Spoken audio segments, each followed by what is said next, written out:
you don't tell black people what we need to do, then we won't tell you all what you need to do. Well, I'm not telling you. I'm just telling you to tell me. What I mean to say is that this is and has always been a wet problem of violence. It's not. There's not much that we can do to stop the violence against us. Well, if that is a conversation that I push back. I understand. I understand what you're saying. Also respectfully. Yeah. Well, respectfully, if that is your position, then I will talk only to white people about how we are going to deal with the very real problems. That's not what I mean. All right, ladies and gentlemen, that was Hillary with Black Lives Matter after she locked them out of her speech and talked to them afterward last week. Joining us on the Malzberg panel, Jessica Tarlov, Democratic political consultant, political strategist for Douglas Schoen, LLC, and Ford O'Connell. He is Republican strategist, political analyst, and author of Hail Mary, the 10-Step Playbook for Republican Recovery. All right, Ford, Hillary dealt with this better than O'Malley and Sanders, but she locked them out so they couldn't, crash her stage and then talk to them. Well, look, let me tell you something. Two things. One, Hillary needs black voters. If not, she won't get the Democratic nomination. She won't win the presidency. Here's my problem with Black Lives Matter. I think they have some very real issues, but I think they're a lot like Occupy Wall Street. They don't really have an agenda. They're just an amorphous group running around and causing mayhem. And frankly, they must be scared of Hillary because they didn't actually attack her on stage like Bernie Sanders, who actually marched for civil rights. Well, Jessica, Black Lives Matter, to me, they're the ones that have rushed the stage are acting like anarchists, and they're going to turn people off. Well, I totally agree with you. And Black Lives Matter has actually spoken out about that. They disengaged or separated themselves from the people who rushed the stage to Bernie Sanders, saying that that's not how they operate.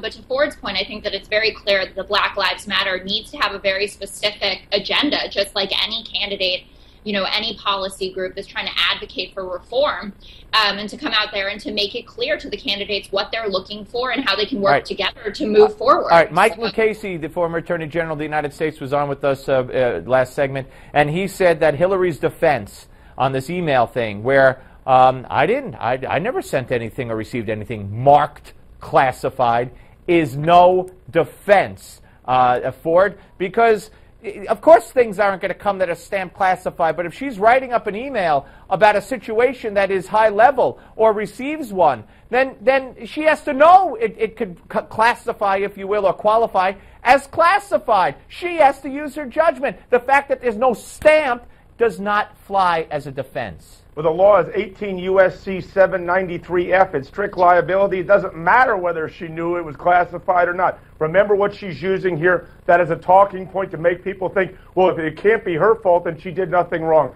Look, here's the problem. This chick is not going to fly for another 500 days until the presidential election. And frankly, guess what?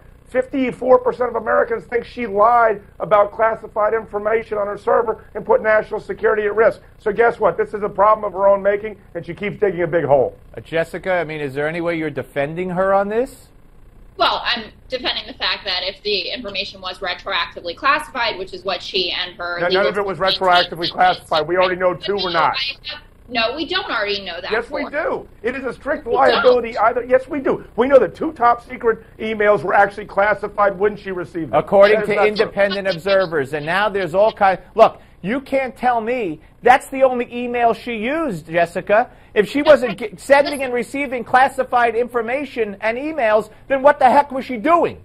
Steve, you know, and Ford knows well that I have not defended her completely on this. It was seriously poor judgment. I wouldn't go as far as Mukasey's gone on this. I'm also not, a lawyer or a federal judge, so I can't speak with the level of knowledge that he has, but no doubt it's hurting her. Ford, actually, you gave her extra credit saying only 54%. It's actually 58% of Americans think that she knowingly lied about. Think she put national security at risk. And here's another one, guys, 10 seconds each. David Kendall may not have been qualified to have the information he had. Oops.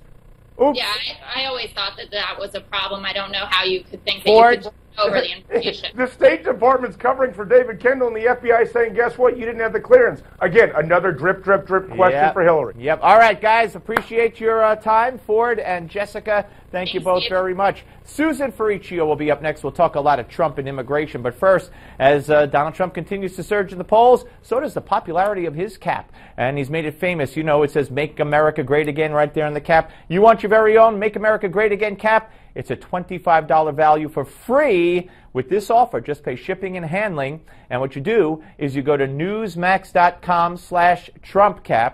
That's newsmax.com/TrumpCap. Or you could call the number 1-800-933-8396. That's 1-800-933-8396. So again, newsmax.com/TrumpCap.